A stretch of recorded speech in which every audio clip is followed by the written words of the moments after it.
Warning: the following is based on true events. Viewer discretion is advised. The first night in the new house was uneventful. But as the days unfolded, the familiar creaks and groans of an old house took on an unsettling cadence.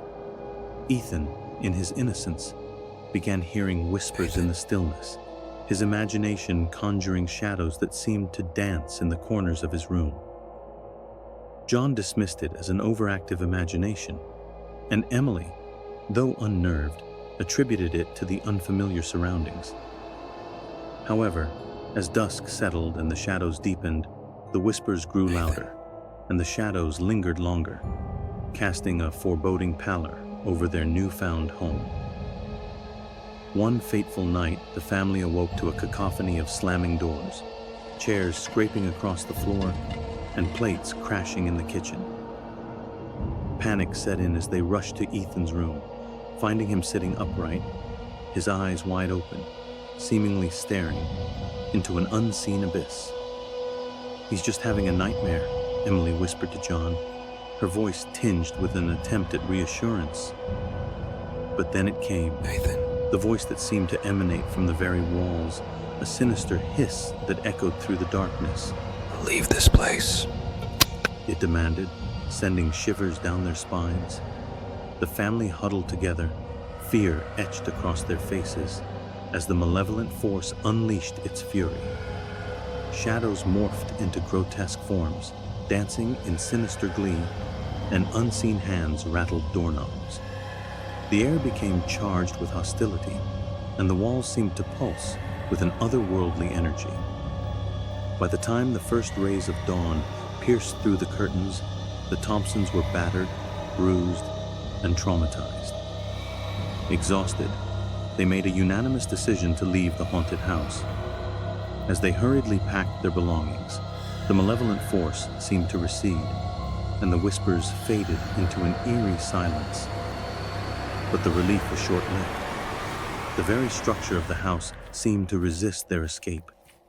Doors slammed shut, and unseen hands pushed them back, trapping them in the nightmare.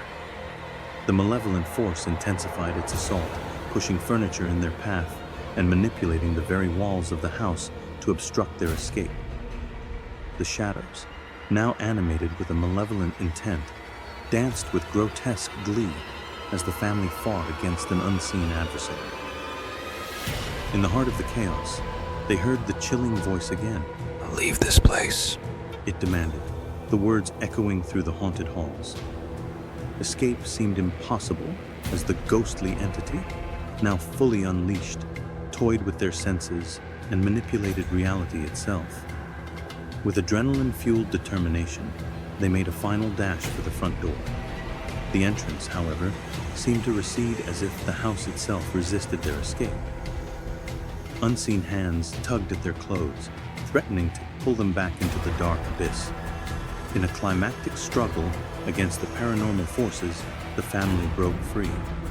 John kicked open the front door, and they stumbled into the cool night air. The malevolent energy, however, lingered in the threshold, sending a final surge of supernatural power that jolted them forward. As they fled the haunted house, gasping for breath and battered by the unseen force, they left behind the malevolence that had tormented them. Little did they know, as they drove away, that the ghostly entity had found a new vessel in the vulnerable form of Ethan, who sat in the back seat with an eerie smile. A vessel now bound to the malevolence that lurked within the shadows. The echoes of malevolence lingered in the haunted house, waiting for the next unsuspecting soul to cross its threshold and awaken the darkness that lay dormant within.